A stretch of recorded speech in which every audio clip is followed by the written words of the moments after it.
Digvijay Singh of the Congress has raised concerns over the misuse of the electronic voting machines yet again.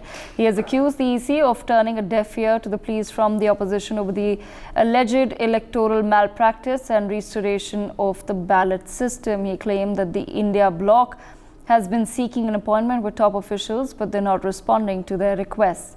He has further questioned whether or not the CJI will take cognizance of the matter and if any action will be taken. My colleague Vaibhav Gupta with us on the broadcast. Vaibhav, if you can take our viewers through the comments that have been made by Digvijay Singh. In what context has he now made these comments against the EVM machines? Vaibhav, I request you to unmute yourself, please.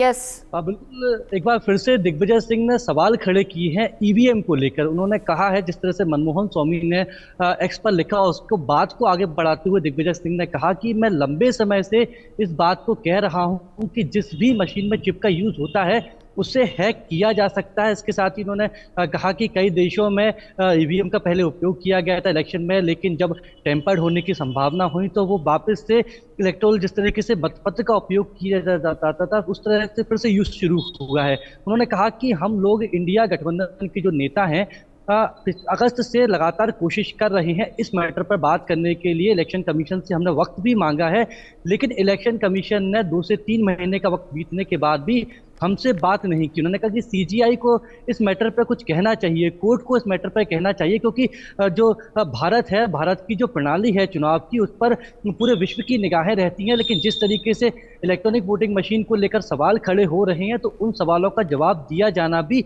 बेहद जरूरी है। दिग्विजय सिंह ने स्पष्ट तौर पर कहा कि चूंकि ये मशीन इलेक्ट्रॉनिक होती है, और वीवीपैट को लेकर भी उन्होंने एक बात कही है कि जैसे ही कोई वोटर वोट डालता है तो कुछ सेकंड के लिए उसे वीवीपैट मशीन में एक स्लिप नजर आती है जहां पर चुनाव चिन्ह होता है। तो उन्होंने कहा कि जब रसीद आ ही रही है जो वीवीपैट में दिख रहा है तो वो वोटर को क्यों नहीं दिया जाता है, या तो जो वीवीपैट में जो रसीदें गिर रही हैं जहां पर शो होता है कि किसको वोट गिरा है तो उनकी भी काउंटिंग करा ली जाए। तो सवाल खड़े कई सारे हुए। उसके साथ पहले भी कई बार दिग्विजय सिंह सवाल खड़े कर चुके, जिस तरीके से मध्य प्रदेश, राजस्थान और छत्तीसगढ़ के विधानसभा चुनाव के परिणाम आए थे ही कुछ महीने पहले, तब भी उन्होंने यही कहा था कि पूरे देश में परिवर्तन की लहर चल रही थी, मध्य प्रदेश में भी परिवर्तन की बात की जा रही थी, लेकिन जिस तरीके से चुनाव परिणाम आए उसने हर किसी को चौंका दिया है। तो दिग्विजय सिंह यही कह रहे हैं कि ईवीएम टेम्पर्ड हो सकती है क्योंकि इसमें चिप लगती है, तो इसको लेकर इलेक्शन कमीशन को हमें वक्त देना चाहिए, हमारी जो शिकायतें हैं उनका जवाब देना चाहिए, कोर्ट को भी इस मामले में दखल देना चाहिए।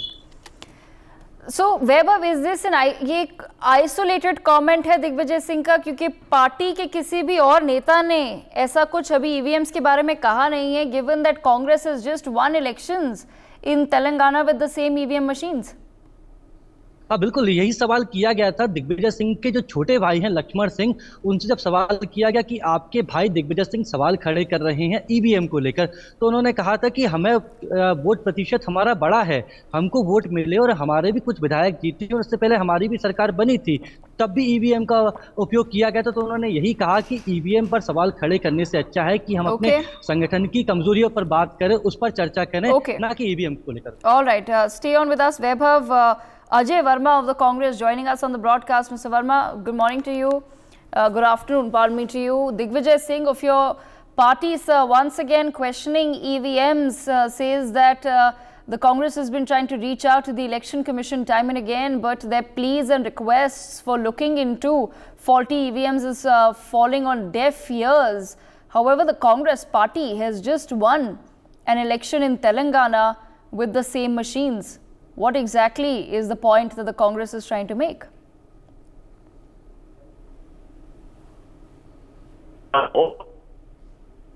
Mr. Verma, can you hear me?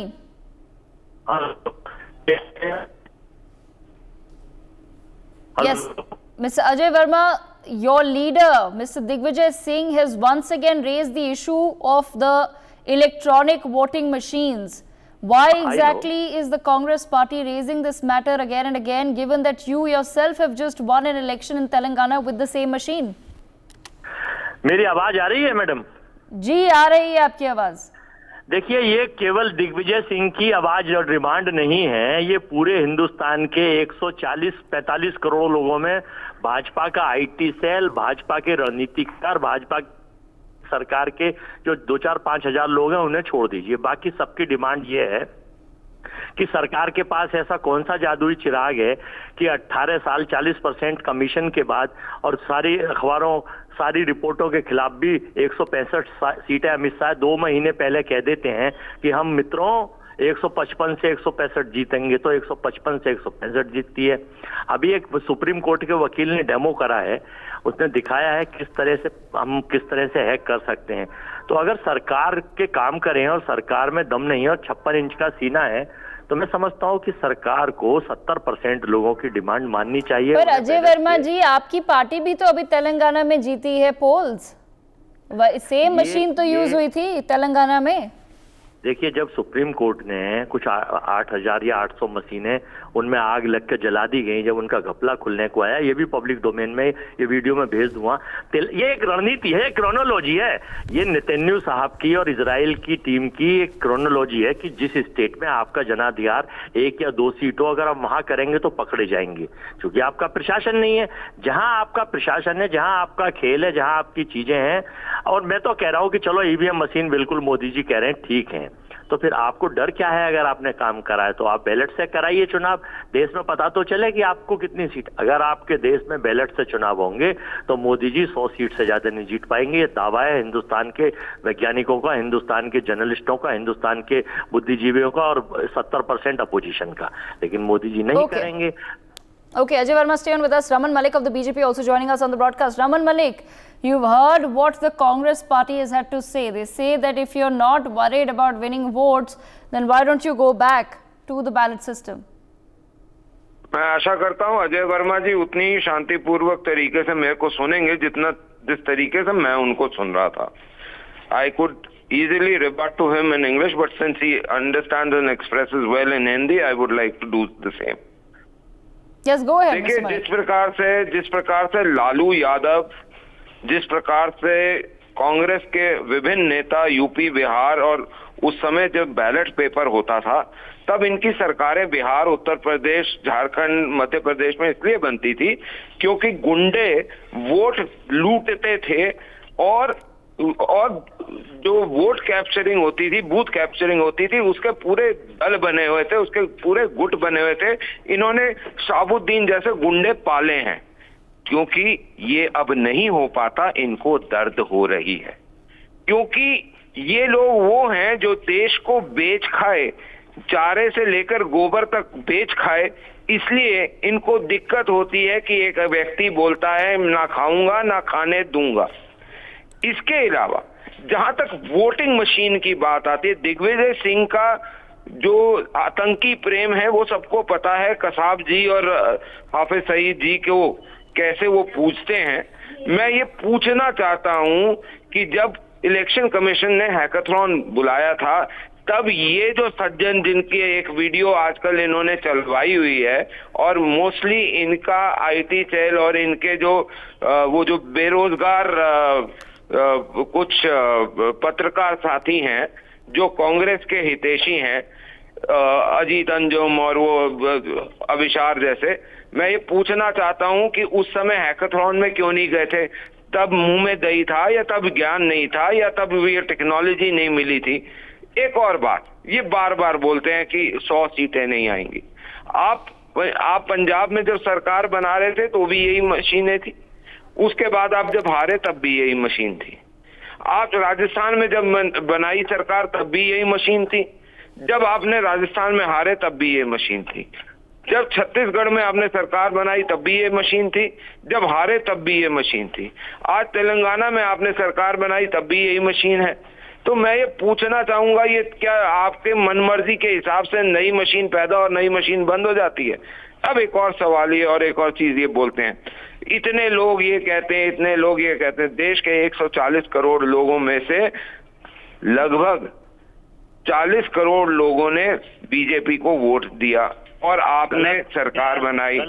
आप ये बताइए, जब आपके सुरजेवाला जैसा एक घटिया नेता ये बोलता है कि वो सारे लोग राक्षस हैं, जो बीजेपी को वोट करते हैं वो राक्षस हैं। छोड़िए बीजेपी के कार्यकर्ताओं को, वो बोलते हैं जो बीजेपी या मोदी को वोट करता है वो राक्षस है। आप देश की जनता को जब राक्षस बोलने वाले लोग हैं, आप क्या जाने लोकतंत्र होता क्या है। और नेहरू जिसने मजनू सुल्तानपुरी को रोक दिया और 2 साल जेल में रखा क्योंकि उन्होंने नेहरू की खिलाफत करी, आप बात करेंगे?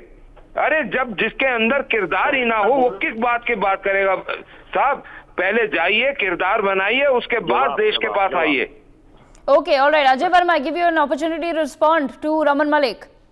देखिए, ये एक पुराना घिसा पिटा वीडियो लेके आए हैं, उसका स्विच इनका ऑफ गया हो तो मैं जवाब दे दूं।